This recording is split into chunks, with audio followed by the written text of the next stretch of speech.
number 605. I'm Rhiannon Branch with Brownfield, and joined with me in the Illinois Corn and Soybean tent is Jim Reed, U.S. Grains Council Board of Directors. You are on and representing Illinois Corn here on this panel. And then we have Scott Gaffner, who is an at-large director for the Illinois Soybean Association. How are you guys doing today?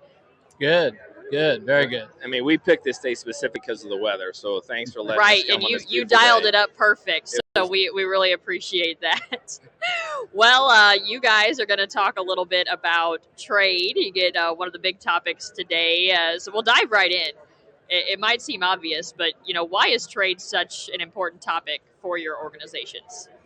Okay, for corn, I mean, it's half of the corn grown in Illinois gets exported outside the state, and a significant amount of that gets exported out of the country. So trade and trade relationships are very important to the profitability of the farmers in Illinois and actually in the whole country. So trade is something we're always going to focus on. We do, of course, focus on domestic markets also, but there's a lot more people outside of Illinois than inside Illinois, so trade's huge. And that's the same thing. We follow suit. It's 60% soybeans are exported. Trade is so important and vital, and that's why we do so many trade missions as well. We visit the other countries. We talk to buyers. We find out what they need and what they want from our soy production, and so hopefully we can try to target that even more in the future. Higher protein content, higher oil content. So essential, just like the corn is, that we just have these trade partners going forward. What are some of the top priorities when it comes to trade for you guys? Any certain markets that you're pursuing right now? We've just had several trade missions with Japan, and we've really expanded the ethanol opportunities there. India is a huge market, potential growth, the African continent, and then our traditional trade partners with Canada and Mexico, we continue on and exports, because transportation being closer, lowers our carbon footprint and makes us a reliable supplier. Yeah, and I would agree with many of those. We've been in the area of Egypt. We met with them recently. They're a larger buyer of our soybeans. We're working in the Southeast Asia corridor. Aquaculture is becoming very prominent as well, as we're trying to formulate the aquaculture feed to be more conducive with soybeans, bring that protein content in there. So we're just exploring Africa at this point in time. So there's so many areas and opportunities that we have, whether it's the emerging markets or the developed markets. And so we're so excited about it because so many people are interested in what we have. And we'll probably talk a little bit more about just why they're interested, because we're reliable in getting our products to them as well. Definitely. Well, I first want to touch on, Jim, you mentioned Mexico, and I know Brownfield's talked with some Illinois white corn farmers here a couple of times this year regarding the trade dispute there with Mexico. Any progress there that you want to touch on? Well, the latest update is that, of course, the trade representative from the U.S. filed a formal grievance. And so kind of the steps that come after that is they will convene a panel to be the arbitrator of the dispute. Right now, they're in the process of picking the panel and who the experts will be that'll be on that. So we've got a little bit of it. Looks like not much is happening, but it is. And, there is a time limit on when they have to respond, but they can agree to extend that. So we're hoping that, the dialogue is still going on. Definitely, we are very concerned about this and the disruption it has caused, but we are committed to staying in it to a successful resolution. Scott, I know that's a corn question, but a lot of your members are corn and soybean farmers. Is that something you're following? We probably don't follow it as closely because we want to make sure we're advocating the soybean aspect, but absolutely, we're just as concerned about what happens with the corn, because we rotate that corn rotation here just as much. So, thank you for the Grains Council keeping a tab on that in the corn. So we appreciate that. Definitely. Well, like you mentioned, exports to other countries, they don't just happen. There's other pieces that are important for powering trade, transportation, relationships. Dive into that aspect for us. What's important there? What do we have? Yeah, and I'll touch on that just briefly too, because the unique thing about Illinois is we have such a great infrastructure. And that's what sets us apart from so many other competitors that we may have that grow the corn and soybeans, is the reliability of getting that product to our buyers. We have the great waterways, we have the great roadways, and we have the great railways. So all those things are helping whenever we meet with some of our buyers, like we were recently in Egypt. And when we talked to them about the benefits of U.S. soy, they talked about, hey, sometimes we look at the difference on price. We look at the soybean oil content or the protein content. But what sets you apart is your ability to get that product to us whenever we need it. If we order it, we know it'll be here. And so that's the thing we continue to work on, the locks and dams, which are so essential for us. And a lot of the funding that's come through has benefited not only us, but sending our commodities down the river. So very integral, and that's what's keeping us set above some of these other competitors that we have.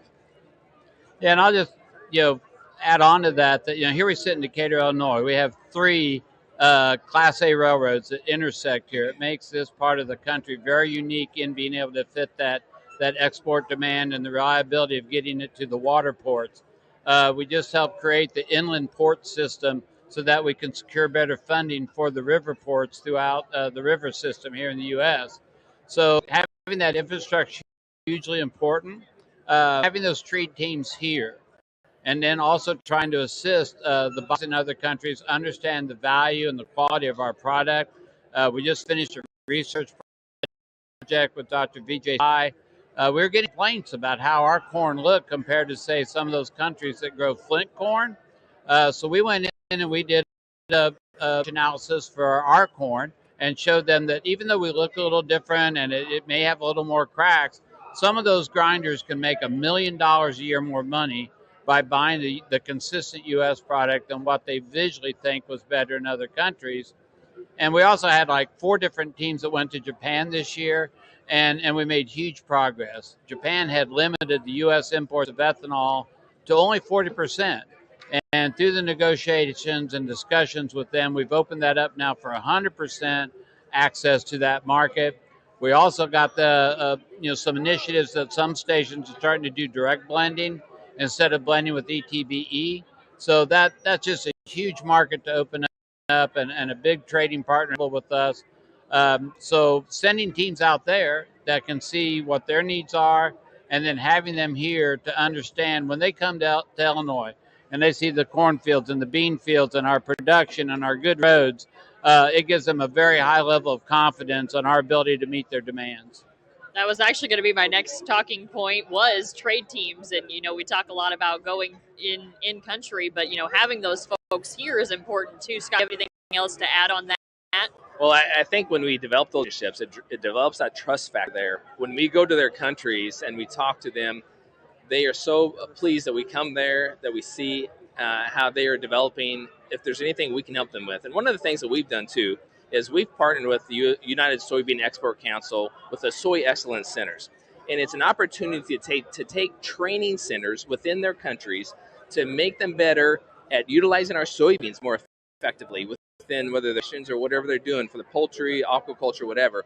And this has been such a great return on our dollar, because then it makes them avid supporters of U.S. soybean to be able to use in their consumption. So those are the kind of things, when we go there, they see us there, we have that relationship with them, they trust us, and they know we'll get them the quantity and quality of product in a timely manner. So hopefully that continues to move forward for us. Scott, you mentioned the U.S. Soybean Export Council. Can you guys touch on some of the other groups that you work with when it comes to trade? Yeah, I'll reach out to all the livestock groups in the country, U.S. Meat Export Federation, USAPEC, the egg and poultry groups. Working with the livestock industry and the ethanol groups gives us just this huge opportunity for value added. And that's great. If we can have the jobs here and do the processing here and export a finished product, that's just a big gain to our economy here in the U.S. So we try to work with anyone that has a corn product that they produce and they'd like to export. Yeah, and the other one we use is WISH, which is the I forgot what the acronym is. Yeah, World Initiative. There you go. Yes. Yeah, and soy and it's human consumption and human health. So yes. It's basically utilizing soy for human health. And so we have so many acronyms sometimes. Yeah. Right. I'm like, they get it messed up. But they are looking at emerging markets. And so once we have those markets past that emerging point, then we'll go to USEC and the developing markets to help sustain and keep that flow going for the soybeans. So we partner with a lot of the same partners that Carn does, USAPEC, all these other partners are ours as well, because they are consuming a lot of soybeans. And so that's why we're here together. The partnership is really a partnership that only makes sense for corn and soybean be together. in this venue with the Farm Progress Show. So I think this is just a great setting. Definitely.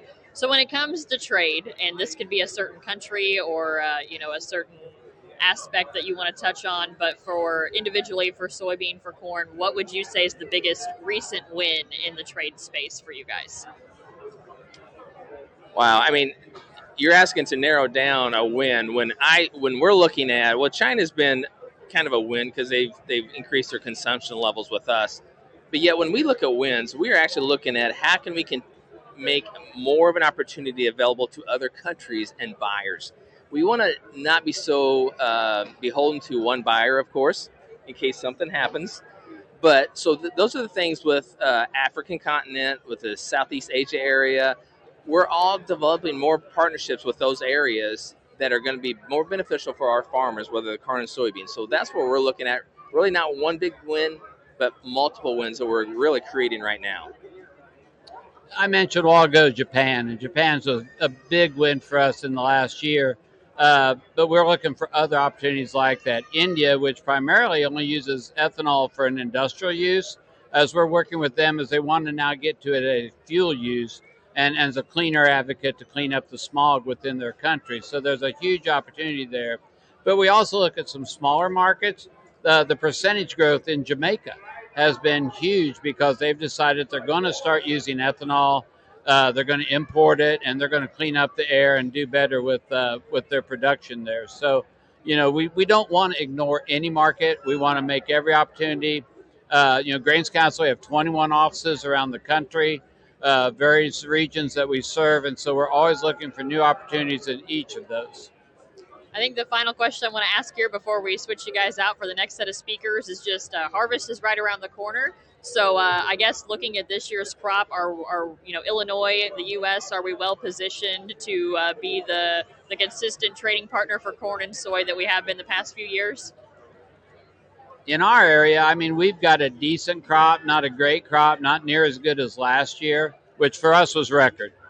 We had record corn yields in this area because I'm from really right outside of Decatur here. But I think from the surveys we've done and talking to our members, we're going to be really close to our APH, or average production history. So I think we will again have a dependable crop.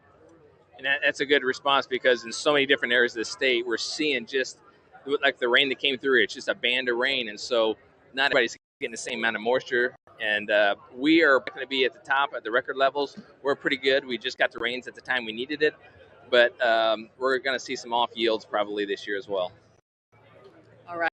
Jim, Scott, thank you guys so much for your time. I'll let you step aside here as we bring on a few other folks.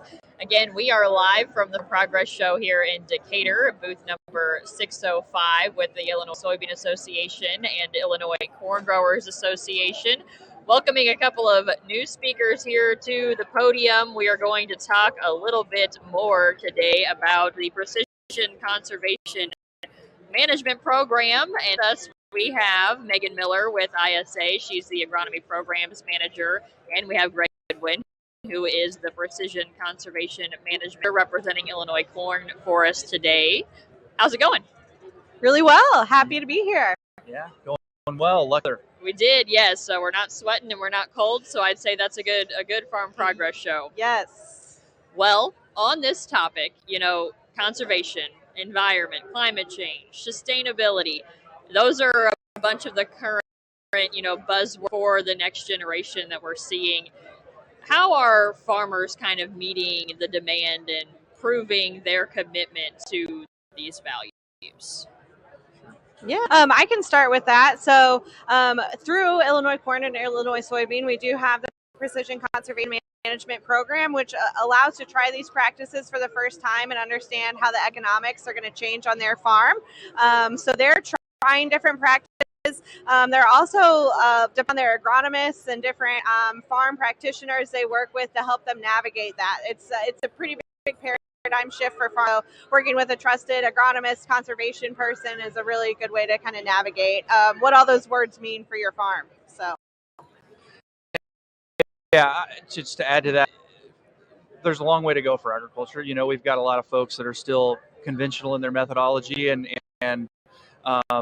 we've got a lot of ways. But generally, I mean, they're firsthand the best stewards of their land, and they want to leave it better than they found it for the next generation, and keep farming the land and to help them navigate how they go about that, make sure the decisions they make are right for their business, and keep all the inputs that they are spending a lot of money to use in their production methods to be viable and utilized by the crop, not ending up in the ditch or the stream and things like that. So. Definitely. Well, I guess before we go any further, most folks or some are familiar with the Precision Conservation Management Program. It's been around for a few years, but I guess I'd have you both kind of highlight what the program is, what it's all about for those who aren't familiar with it.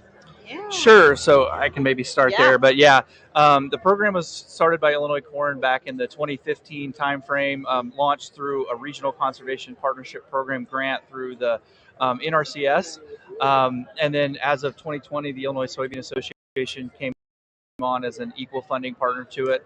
As Megan described a little bit ago, but essentially is to try to help farmers understand the economics behind in-field conservation decisions on their farm. And so, understanding what the economics are of cover crops as it relates to corn and soybean production and wheat production. And we're starting to add some additional crops as well. But basically we have one-on-one conservation specialists who go out, work with farmers directly, help collect their management information. We run that through an economic cost model as well as a sustainability calculator. And it sort of acts as a benchmarking system so they can see how they compare to themselves in time at the field level, and then how they compare to others in the program in an anonymized, aggregated way. So basically they get to benchmark themselves against other farmers regionally and at the state level, and this just kind of helps them add comfort as they address the risk of adopting new practices.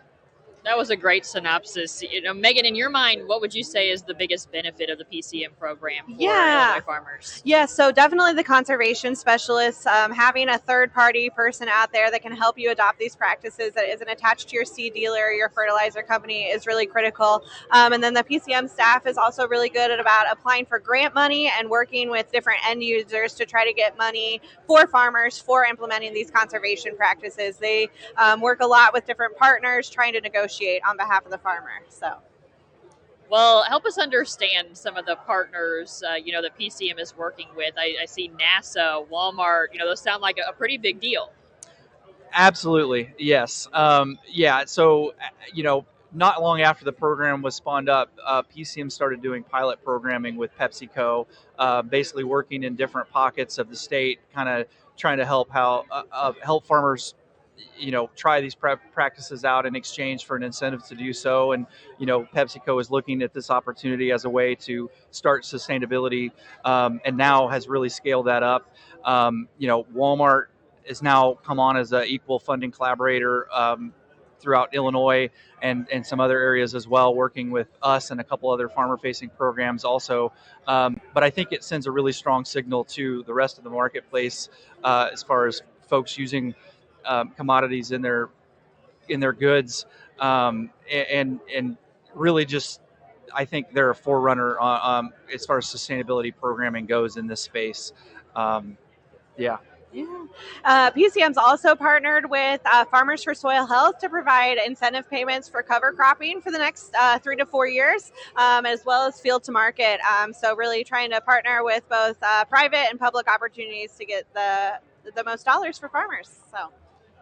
So when it comes to the conservation space, what are some things that Illinois farmers should be watching out for here in the next few years?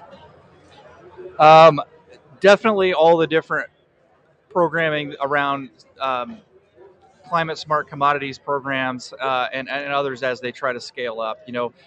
The federal government has now helped inject over $3 billion into this space, and even more so through the Inflation Reduction Act, through traditional federal programs.